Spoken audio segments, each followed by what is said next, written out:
Ian Heinisch versus Nassourdine Imavov gonna take place July 24th, and I'm gonna go through the analysis. Ian Heinisch riding a score of 14-4. He lost 3 out of his last 4 matches.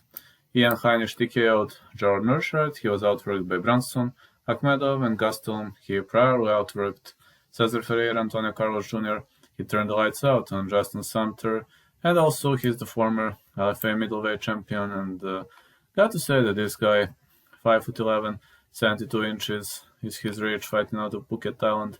I have to say that this Factory X fighter is pretty much good everywhere. He is a good striker. His defensive wrestling is good. His offensive submission game is good. And the former SCL middleweight champion is kind of having problems with good wrestlers. But Nassourdine Imavov is more of a striker, 9'3", 6'3", 75.5 inches is his reach, which means he's going to have 3.5 inch reach advantage.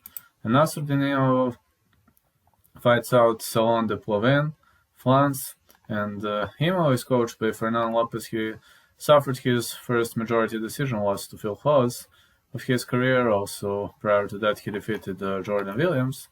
I mean, I'm talking about UFC run. Prior to that, he competed at RSFC, also some other promotions.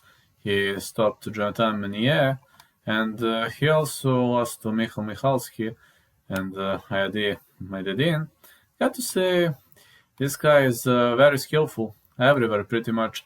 I see Nassourdine Imavov more as a striker and more as a clincher, but he's pretty much comfortable everywhere. His defensive game is good. And I believe this is going to be the war of two very well-rounded fighters. Cardio is, according to my thoughts, it's kind of around the same. I don't see Nassourdine Imavov. He has a cardio advantage. He will be having the advantage in the stand-up because of a longer reach, but on the other side, Ian Heinisch should be having an advantage when it comes to cage control, wrestling, and grappling exchanges. So I think Ian Heinisch is going to outwork Nassourdine Imavov this time. I think this is going to be a too tricky fight for Imavov. It could really go either way. I would say over 1.5. That's my first pick. My secondary pick, Capper says, Vlad, please choose side. I'm going to say Heinisch wins.